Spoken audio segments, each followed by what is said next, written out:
Hi guys, it's Kirby. Welcome to my channel. In today's video, we are going to be doing a hair color remover review. This one is from Strawberry Leopard. I have used their dye a long time ago and it was decent. I really enjoyed the experience. I thought the color payoff was really great. But now they have a color remover and it does seem very similar to the Beyond the Zone is that Beyond the Zone color remover, but it does seem like they give you a lot more powder. I got this from Sally's. This was $8.99, I think. I got 2 pouches and the instructions say for greater lift mix with 3 ounces of developer, for lighter lift mix with 3 ounces of water, mix in a bowl with a plus until a paste is formed, apply onto hair with a brush. Use the foil technique to avoid any potential skin irritation. Allowed to remain on the hair for a minimum of 15 minutes to a maximum of 45 minutes. The longer the processing time, the greater the lift. Shampoo from hair twice. Okay, so again, same instructions as the Beyond the Zone color whatever. Beyond the Zone Radical Color Remover. I've used that several times. It wasn't available whenever I went to Sally's this time. Online, this is saying that this is $9.39 and it has a 2.5 star rating. Yikes. But I am doing a color transformation, so I'm going from like this red color to something that's more like pastel purple, pink, possibly blue. I'm not entirely sure what I'm doing. So what we're going to do today is mix this with 30 developer, volume developer, because I want the greatest lift possible. I'm only going to do 1 packet at a time, and then we're going to go from there. Okay, it says mix 3 ounces of developer or water with the powder. So I have a kitchen scale right here. I'm going to put it onto ounces. And we're going to do 3 ounces.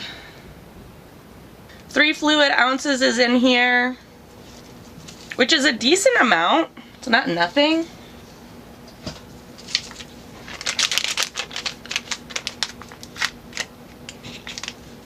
And then we just pour the powder in. Maybe not quite like that.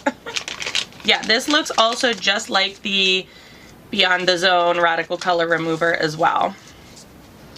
Mix, mix, mix, mix, mix. When you're mixing this up, it does get kind of chunky, so really make sure you're breaking up all of those clumps and chunks. It might even behoove you to get a like plastic whisk, like a non-metal whisk. So we have our paste. It's all mixed up pretty well. Again, make sure all the lumps and clumps are out. And I'm only mixing up 1 packet at a time because again, I just got a haircut. So like my hair used to be down here. Now it's up to here. I don't exactly know how much I'm going to need.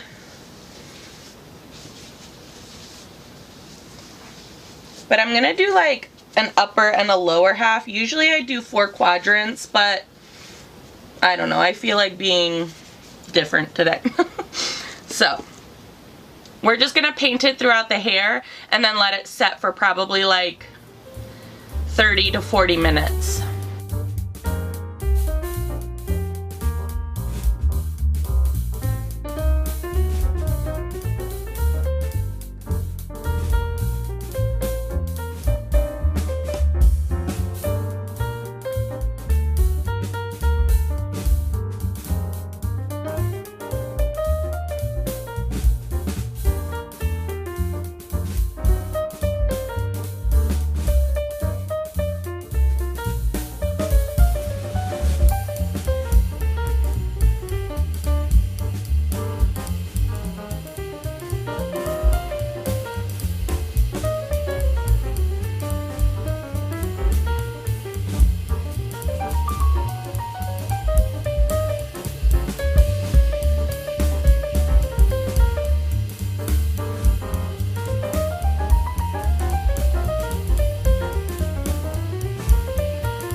Okay, we've moved on to packet number 2, so definitely going to need, even with short hair, 2 packets, which would be 6 ounces since you're mixing it with 3 ounces all together. But if you have longer hair, I definitely, if I had my long hair, I'd still probably need like 3 or 4 packets total.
Alright, we have saturated my hair, really rubbed it in, gotten it all good. I did need 2 packets, as I said. Now I'm going to cover it with a processing cap or a shower cap. It doesn't say to do this, and it also doesn't say to add heat, but I have noticed when I use color removers, if you add the processing cap, it kind of creates its own little incubator, and that is usually enough heat when you're using developer with it to get most of the dye out. I have high hopes because this is very similar, like I said, and I keep saying, to the Beyond the Zone color remover. So we'll see. This has the persulfates in it. It's different than the Punky Color Off. That is bleach. Just to let everybody know, that is bleach. I have reviewed it, which I guess I did look it up. Persulfates are like in the bleaching family, but they're a little different, and like the science behind them is a little different, which is why like they are effective with developer. So it's just like the science behind them, whereas like they're not exactly like bleach. They are like a bleaching agent. It's confusing.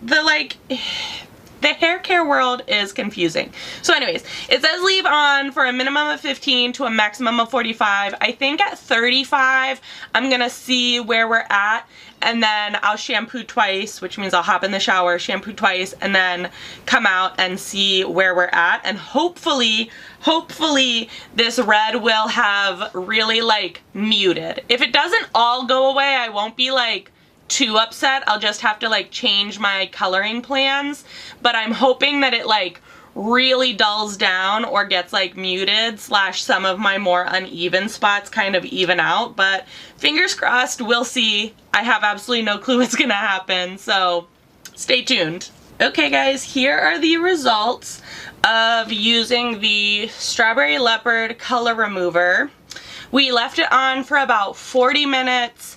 I used 30 volume developer with it, and I feel like it did an okay job. My hair was fully saturated, like it had the most product in it. I really rubbed it in, but there's still some places where it did not do as well as others. underneath over here, we still have like a lot of pink, and on top we have like a lot of orange. I do understand that red is kind of a hard color to get out, so like, am I disappointed? No. Do I wish that it would have done a little bit of a better job, especially on some of these parts? Yes. Do I think maybe if I would have applied direct heat, like sat underneath my hood dryer or like hit it with a hair dryer, maybe that would have helped? Possibly. But the instructions doesn't say anything about that. I can honestly say if these are the results that I got using a 30 volume developer, that using water probably isn't going to do much better of taking color out. So yeah, I feel like this kind of does change the color route that I'm going to do next, which also my husband and I were talking. We're going on vacation in March, and I really want to be like a berry color for that, because I think that's what photographs and like looks the nicest on me, and I want to feel nice during vacation. So I think that we're going to have to make some more conservative color choices to be on the way to that for March. So probably not doing the pastels or the blue greens that I wanted to do just yet. But yeah, overall, do I think it's like a bad color remover? No. Did it do its job on like a lot of the hair? Yes. Even back here, I think it did an okay job. There's just a lot of parts underneath that probably didn't remove as well. I'd probably give it like a 3-star. You know, I feel like if I had a more pink or berry color or even purple, it would have removed a lot easier. Blues and reds are really hard to remove. So yeah. Would I recommend? It's probably not at the top of my list. I thought it was going to be a little bit more effective, but it's not bad. It's probably somewhere in the middle. But yeah, so I will link the Strawberry Leopard color remover down in the description box below if you're interested in checking it out. Again, use it with a developer, not water, because I can almost guarantee if these are the results that I got with a 30 volume developer, you're not going to get any results with water. But yeah. It says ammonia-free, cruelty-free, vegan, paraben-free. So again, I will link it in the description box so you can check it out on your own time. I got it at Sally's. It was around $9, $9.50. And if you have long, thick hair, you will need more than like 3 or 4 packets of this. I, with my short hair, needed 2 packets. So you will need more than just 2 packets. So anyways. If you enjoyed this video or found it helpful, give it a big old thumbs up. As always, please be sure to subscribe and hit the little notification bell. I would hate for you to miss out on any more videos. Thanks so much for watching, guys.